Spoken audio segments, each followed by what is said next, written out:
And so by first focusing very narrowly on what you're trying to achieve, and then by using this very specific process, I like to say we try to maximize the speed of creation while minimizing the chances of rework. Hi, and welcome to Helping People Perform, the podcast that gives you fascinating insights into those people whose chosen vocation is to help others perform at their best. From consultants to teachers, sports coaches to financial advisors, all of my guests share a passion for getting the most out of individuals, teams, and organisations. Enjoy the episode. Hi everyone, and welcome to another episode of Helping People Perform. I'm joined by another amazing guest this week. Delighted to have in the studio with me today, all the way from LA. We have founder and chief learning officer at Better Everyday Studios. Welcome to the show today, Matt Gjertsen. Thanks, Paul. I'm really excited to be with you. I love just the premise of the whole show. I think there's a lot of similarities with what I like to talk about and do. Yeah, I mean, from the connections we've had up to now, I think what I've seen of your work, it's very much about helping people perform at their best, with some extremely interesting backstory as well, and history that I'm sure we're going to dive into. So maybe we can start with that. Tell us a bit about yourself in terms of what got you to where you are today. Yeah, so like I said, my name's Matt Gjertsen. I'm down here in LA. Have a little bit different of a background. So the main thing that I do is I'm a talent development person. So that means I help companies build employee training, training to help them, everything from orientation and onboarding when people first join a company, their compliance training to leadership training, and then all the way to skills training. Yeah. So for a lot of listeners who aren't familiar with talent development or learning development, I fall under big picture HR. Right. That's kind of typically where I sit, but it's not where I started in any way. So I started as an instructor pilot in the U.S. Air Force. That's what I did for the first part of my career for about 9 years. I was actually not just flying planes, but teaching people how to fly planes. In order to do that, they send you to a school to teach you how to teach. So spent a lot of time doing that kind of stuff. Yeah. I had joined the Air Force because I was a space nut. I wanted to be an astronaut. So I became a pilot to be an astronaut. So I've always been really into space. And so when it came time to leave the Air Force, I really wanted to work at SpaceX. And I had no idea how I was going to get in there. I literally, I left active duty without any job prospects. I like to say I jumped out of the plane and hoped I would find a parachute on the way down. So I was frantically, LinkedIn, networking, all that kind of stuff, and managed to connect with the launch site director at Vandenberg, the SpaceX's launch director at their Vandenberg launch site in California. Amazing. And he just said, "Well, hey, we need help with training. Have you ever done training?" And it was like, "Well, hey, I mean, I was an instructor pilot. Sure, I've trained people. I'm sure I can figure that out." No idea that, like many people, no idea that learning and development exists. None of that. So I managed to become a contractor at their launch site for about a year, and that got me into. I must have done a good job because I was able to get the job to lead the whole training and development team for SpaceX, and so that's what brought me down here to LA. So that's where I learned about learning and development and this whole idea of helping people. And I just fell in love with it. Right. I did it at SpaceX for 4.5 years. Then I went to another startup as well. And it was interesting because when I first came to LA, kind of from the time I left active duty to a little bit after I moved down here to LA, it was super stressful. Like my wife and I, we did the big three all at the same time. I changed jobs, we moved, and had our first kid all at the same time. Right. So it was super stressful. So I had to do a lot of kind of self-development work during that time. And I went to a Tony Robbins seminar and walked on fire and did all that stuff. Yeah. And so, like you, obviously, I'm just like crazy passionate about this idea of helping people achieve their best. Like what could we all really do with ourselves? I think most people don't come near tapping into their potential. And that's because we don't know how to tap our own potential. We don't know how to help others tap their potential. And so really where I'm at now, kind of what I'm trying to do with Better Everyday Studios is find more ways to connect those two ideas of, I think we have so much passion and energy in the personal development world. Mm. And honestly, in the corporate L&D world, not a lot of passion and Right. energy. You Yeah. know, it's the compliance click through thing. It's Yeah. the 1 hour how to be a better leader. Um, it's just not the same. And I think a big part of that is a focus on results, a focus on behavior, getting Mm. really specific. And so that's what I do now with Better Everyday Studios is I help companies build better training, build better training programs, Right. by making them more specific, making them a lot simpler, making them repetitive. So nobody's going to learn, nobody's going to change their behavior through a 15-minute e-learning. Like, let's just be clear, Yeah. it's not gonna happen. But if you make that e-learning really simple, so you're focusing on one idea, and then you pair that e-learning with some live training that repeats that same behavior again and again, maybe there's a chance. Mm. So that's what we do. Brilliant stuff. I mean, there's so much to dive into just from that piece, really. And I've scribbled down a few notes here, and I think firstly, go back to it all. And you said that you always wanted to be an astronaut. Yeah. That's often something that small kids will Yes. talk about, Yes. and I don't want to sort of disrespect this, but a lot of people maybe grow out of that a little bit. But so Totally. obviously that stayed with you. So what was it about that that stuck with you all those years? I honestly don't know.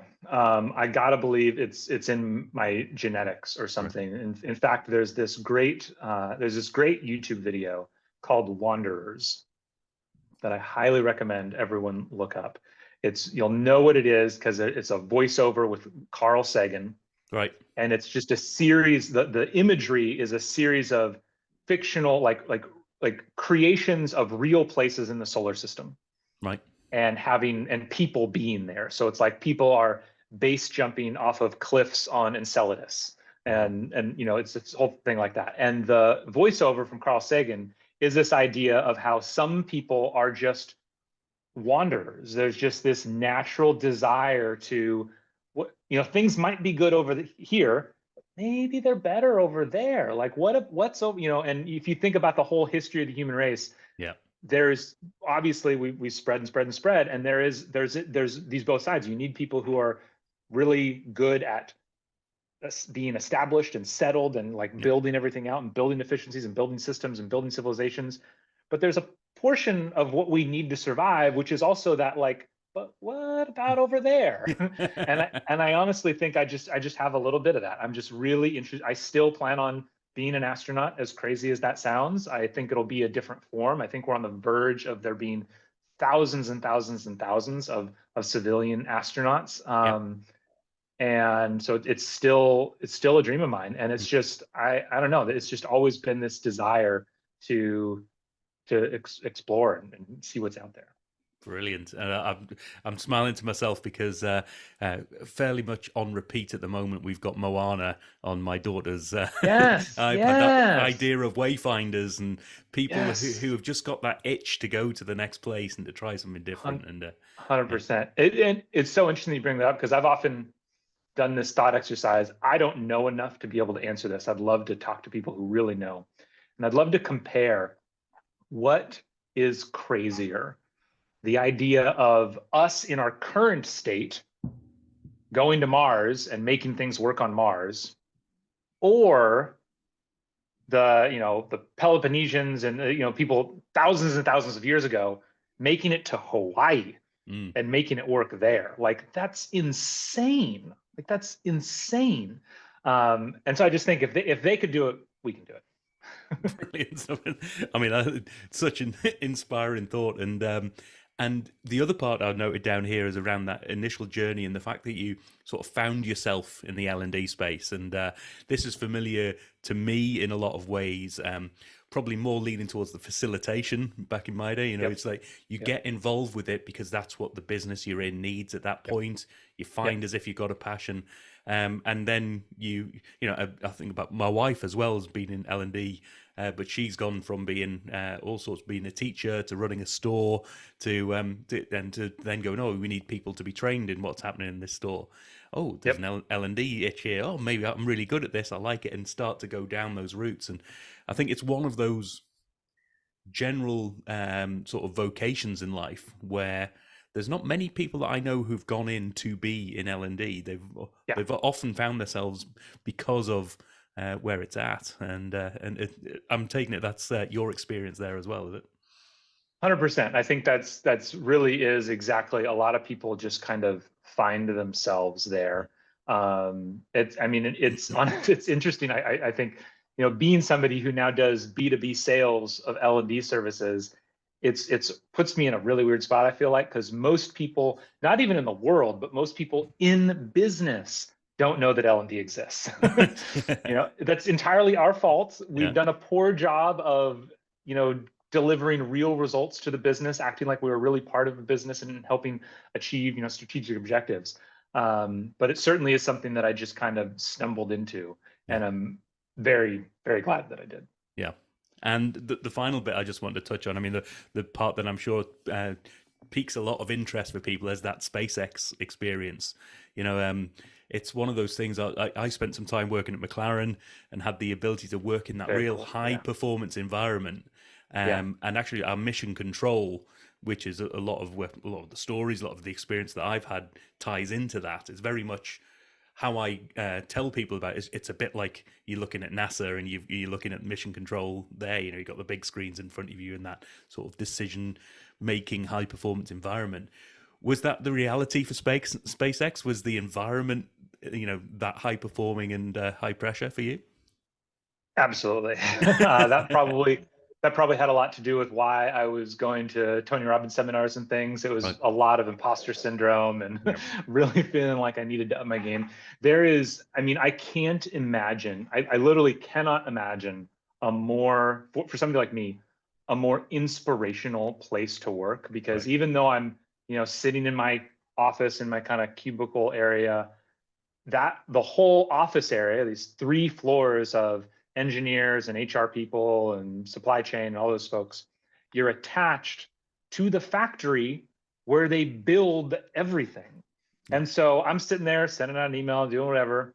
And then I get to just like go out and eat my lunch watching people build Merlin engines and plug them into Falcon rockets. And oh, hey, there's the next Falcon Heavy that's going up. And oh my gosh, on the ceiling, do you know what that is? That's the very first Dragon capsule to go into space and come back. Mm. I mean, it couldn't have been more inspiring. And then just from a, no nonsense performance perspective, Mm. I think there's a lot of different, SpaceX isn't for everybody, for sure. It's not a culture that's conducive to it.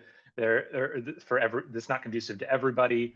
I don't think it's where everyone is going to perform at their highest, Right. but it certainly is. It's like, look, results are what matters. And Elon, he's said this to the people in South Texas right now. He really does have this idea of like, let's say we knew right now that an asteroid was coming to destroy the Earth in 3 years. Work that hard. Right.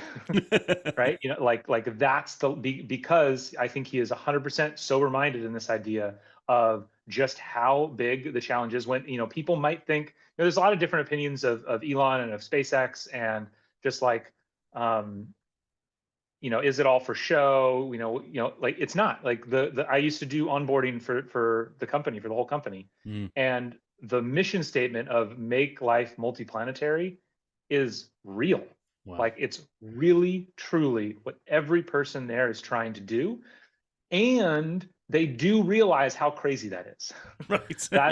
That's why, like when I was there, I always used to kind of joke that I thought the best SpaceX employees were the ones who were thinking about quitting, Right. because it meant they truly understand just how much work, just how crazy this is, just how much work there is to do, and they know they're good enough to have other options. Right. Right. And so that's what I always used to say when I was there. Brilliant stuff. I mean, I've talked a lot to various people about the importance of the environment for performance. You know, the Yeah. things that, and it doesn't have to be, I mean, it's great if you've got a space rocket or a Formula One car, or the medals that your business has won, or the history that's there, but it doesn't have to be necessarily that. It can, anything that connects you to the purpose of that organization, Yes. and the history and the DNA as to what's Yeah. made it so great up to that point.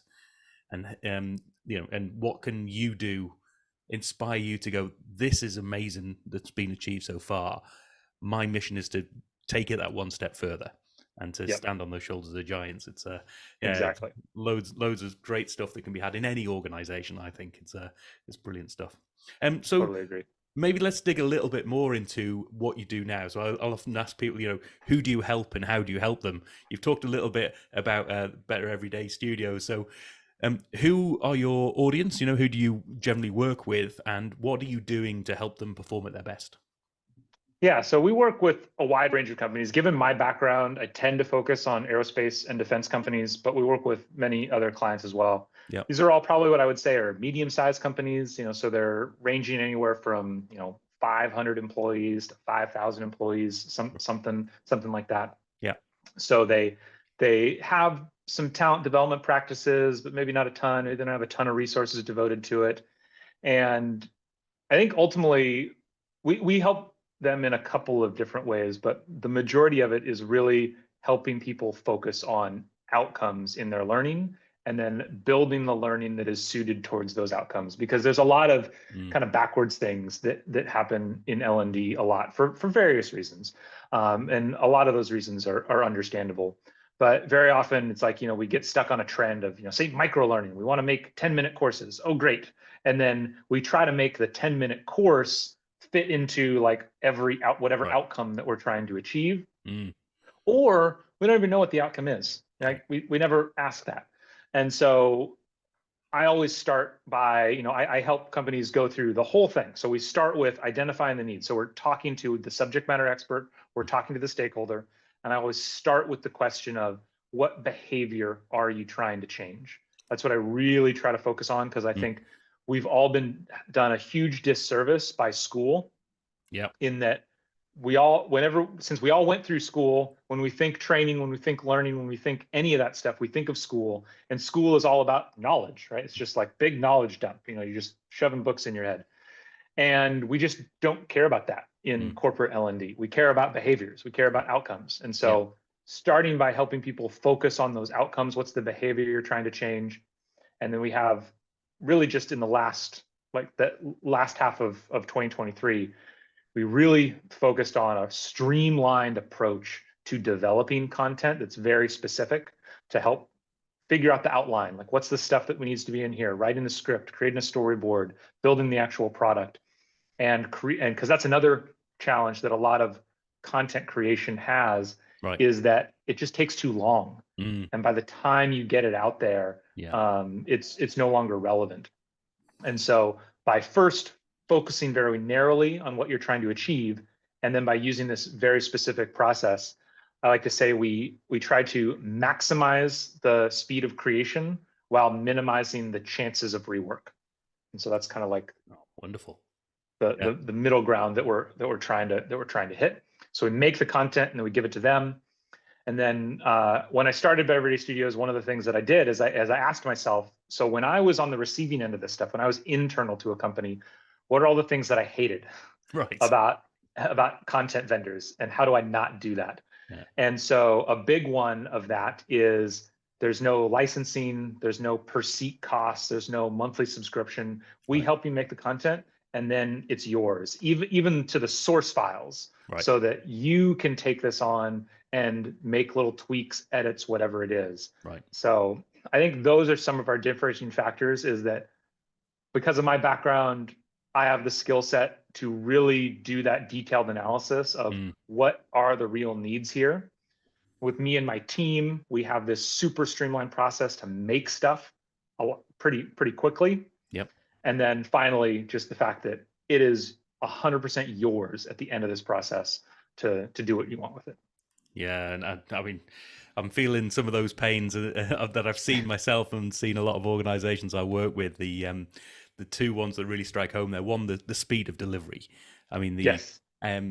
I think gone are the days, hopefully, but it seems you've really hit on this, where you'd go in, you say, oh, I need this bit of training material, need this package. They may have a detailed conversation about what you need, what are the user experiences, all the rest of it. Then go away, and then a few months later come back with the final package and go, there you go. And by the way, if you want any amendments, that's going to be an extra 10 grand or whatever it might be on top of that, So exactly. Yeah, the frustrations of just not being part of the process, or not seeing it quickly enough to be able to go, no, actually, it's a conversation I've had a lot recently, where people go into workshops, they go into training programs, they do this with an idea as to what they want. But like any good product design, it's iterative. They go in and go, oh, actually, now that I've seen that, that's not really what I need. I need something else. But it's not until they see those prototypes, they see the things coming through, isn't it? Yeah. Exactly. And I think that was really the key thing that we unlocked last year in this development process, is figuring out because the exactly what you just said, that is what makes the timelines get so long in this creation process, is when you get too far into it and you're like, oh, I actually want this, or I need this whole new idea. And so we really, you got to rewind and redo. And so we really try to push lots of conversations early and often, so that we can make sure that because when you're in the outline phase, you can add all the ideas you want. If you have a good idea, if you like, that's easy to add it in there. When we get to the scripting phase, okay, so like you sure you want that new idea now? Like I can add it in. It's not hugely painful, but it might mean a lot of rework, and I got to change this script here and change this script there. By the time we do the storyline, from the goal of this process is, when we're at the storyline, no more. Right. Like there are no more new ideas at that point. We have squeezed all that juice out. But though everybody, you might worry about that, but what if I have a great new idea? That's okay, because this whole process is still, doing it this way makes it short. So we'll do that in V2. Right. Hold on to that good idea. Let's try what we have now. First. Let's launch it. Let's see how it goes. That's what on the back of my shirt, it says, just launch it. That's my whole thing. And so we'll do that in V2 for that good idea. Yeah, and just launching it, that's a great little slogan, one, to connect with your whole background and your view. But what a great lesson, because people then get the value. And and you can see immediately if they're not getting that value, if they're not getting the full value. I think there's nothing worse than going, oh, we're not getting the full value, therefore we don't want to put it out there. Well, I'm getting some value. So is some value better than no value, and we'll work on that and we'll iterate, So speed of delivery is a real game changer. Real thing, and it is the number one lesson I took away from SpaceX, is the importance of iteration. Like you got to do it. I mean, even so you think about SpaceX. So SpaceX, here's a company that has a decade plus of launching. Falcon 9 is the most successful rocket in the history of rockets. Now they're going to go. So Falcon, for people who don't know, Falcon 9 is this medium lift launch vehicle. It's what is it? I'm trying to remember off the top of my head. It's like 3 meters wide. I think it's 3 meters wide. Yeah. And they've been launching it for years. Super successful. They're going to change. They're shifting to building this new rocket, which is 9 meters wide. Like, it's huge. It's way bigger. Yeah. Whole new thing. So they have all this history. They take that into the build rocket, into this new rocket. It's this new rocket. They start doing it iteratively. The early tests, they're just launching like one little bit of it. And the first few tests all failed. And in an interview, Elon said, like, despite everything that they knew from Falcon 9, despite all the analysis that they had done, the reasons those first few launches had failed were not on their list of, these are the reasons this thing's going to fail. Right? Like, despite everything that they knew, they couldn't predict what was actually going to happen in the real world. And so to everybody who's holding anything tight and being like, oh, but I just want to make this week, you have absolutely no idea how it's actually going to function in the real world. You don't. So just put it out there and learn. Brilliant. What a lesson in itself, just Yeah, a great one just to listen to and reflect on what you're doing at the moment, and to see how you can apply that thinking to yourself. sure. What are you holding on to? What's stopping you from launching? What can you do to test that out and get it out in the world? Yeah. Wonderful. Yeah, exactly. And so we try to take that kind of philosophy, to step away from like the things we do to how we help companies. We take that philosophy to all parts of a company. So it starts with compliance training. How do we take your normal, boring compliance training, make it streamlined, faster, simpler to use? Your Yeah. hiring process, how do you train hiring managers, how to interview people so that you can, decrease your new hire retention and speed up your ramp time, manager training, skill training. So the content that we're taking that whole design philosophy and Yeah. applying it to those real business challenges. Oh, fantastic stuff. And um, all of this leads to, I guess, my next question, and you've touched upon it a little bit, which is how do you remain at the top of your game? What do you do to help yourself perform? Yeah. So it's interesting. I think one thing for sure is fitness. I've been into fitness for a really long time, so I'm pretty religious about at least on the weekdays. Like I wake up at like 4:45 and drag myself to the gym because I, Wow. I know if I'm not going to do it, then if I don't do it then I'm not going to do it. The day starts and Yeah. family and job, and so. But if I don't get that in, I'm not going to feel good. So Right. that's the number one thing. I did have like a mindfulness practice, of meditation. I will say I've been off of it for a little while, but early on, that was really, really important to me. Mm. And I think for anybody that's on the fence about mindfulness or meditation, uh, at least from my perspective, don't feel like you have to do it forever. Mm. But if you can do it for a good 6 months, just like the separation that you can build between yourself and your brain and yourself and your ideas, I think is critically important. Going back to what we were just talking about Mm. iteration and putting stuff out there, being on social media. Once you can create that separation, it's a lot easier to launch stuff, have it fail, be okay with it, Right. learn. But the number one reason we don't learn, in my opinion, is ego. Right. Like, because our brain is amazingly good at rationalization. Yeah. Like staggeringly good at rationalizing things. And so you need to build up that practice of separating yourself and your ideas, Mm. so that you can remove that ego and just take things as they are. Like, yep, that didn't work. Oh, I thought that was a good idea. That was a bad idea. Yeah. I think, and that helps me stay on my game too. I was just talking to somebody who she is a true neuroscientist, like a true researcher in this field, and probably one of the leading experts on the science of learning. Right. And a few months ago, I had published an article in ATD, the Association of Talent Development, their magazine, and touching on brain science in my own way. Like I try to make very clear I'm not trained in this. This is just like a practitioner's view. Yep. And she messaged me. She didn't publicly call me out, thank you, but she messaged me. Just like, hey, you're kind of speeding on a few things here, and some of these ideas, you're making some generalizations.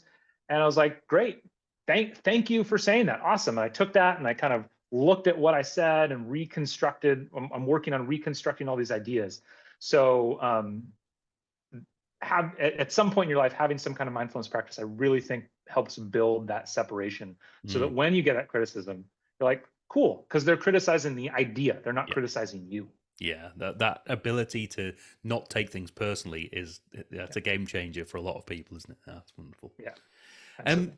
so let's ask you this then: if you've got this skill set, you've got this experience, and you've got this business, if you could help any individual or team or organization to perform even better than they are now, who would you want that to be?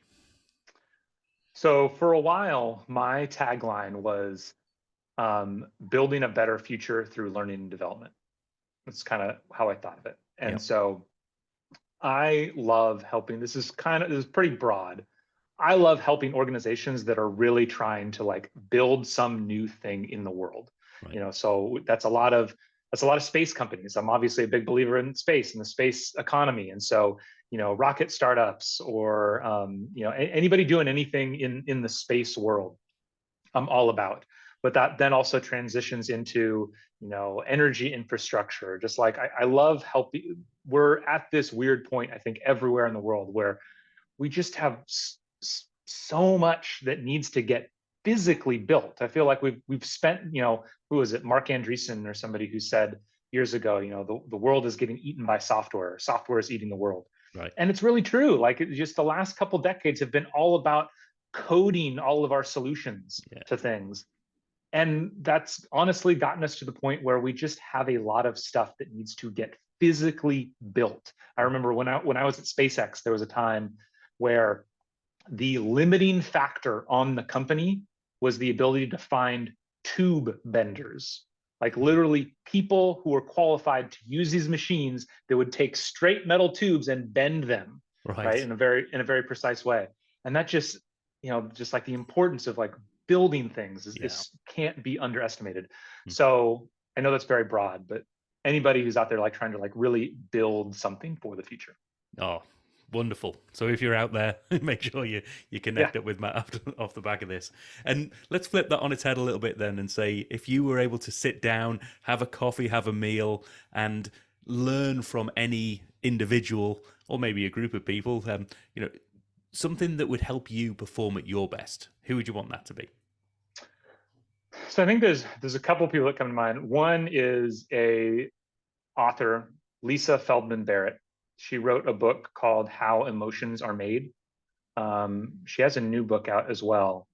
And that book kind of changed my life. I really did learn a lot from that. So sitting down and having more of a conversation with her, diving into some of the stuff that she talks about and applying it to the people that I'm teaching, applying it to myself, I think would be really cool, because we are very emotional creatures that, and having a better understanding of that and how the brain works, I think that would be great.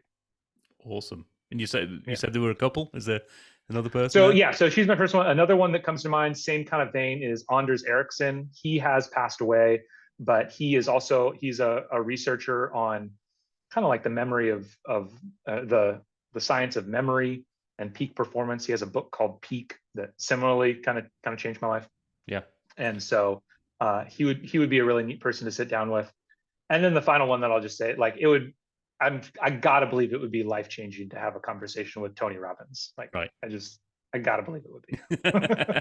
Yeah, a lot of people I've talked to, I mean, whether you love him or hate him or anywhere in between, the energy of the guy is unbelievable. So yeah, the energy, and if you ever go to a conference or an event of his, like, you get it. Like, he's a salesman. Like, the whole third day is just sales. Like, cool, but like, get past that. Yeah. It can be a pretty crazy event. Brilliant. And so we'll put the links in definitely to those books that you've mentioned, and also I made a note earlier on the Wanderer YouTube video. Let's make sure we get that. But in terms of other links as well, how do people get in touch with you, Matt? Where do they go to find you, to reach out and to find out more about the great stuff you do? Absolutely. So I'm super active on LinkedIn, so you can always find me there. I'm very active on LinkedIn, on there every day.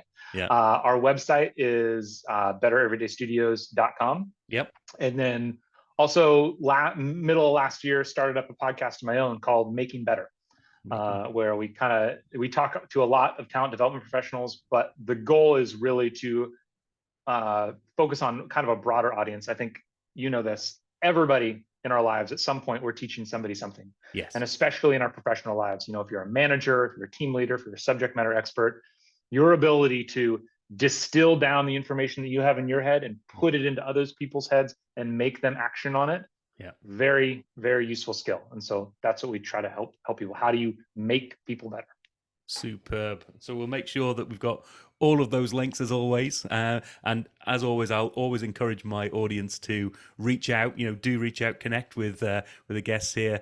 Check out the great stuff. I mean, I've been having a look at some of the website stuff and some of your posts on LinkedIn as well. So there's some amazing stuff. I know you did a live session just today prior to this recording, and we were talking about that experience beforehand. So check out Matt's content there and do reach out. And finally, just thanks so much for sharing your story and for sharing some of those amazing insights today.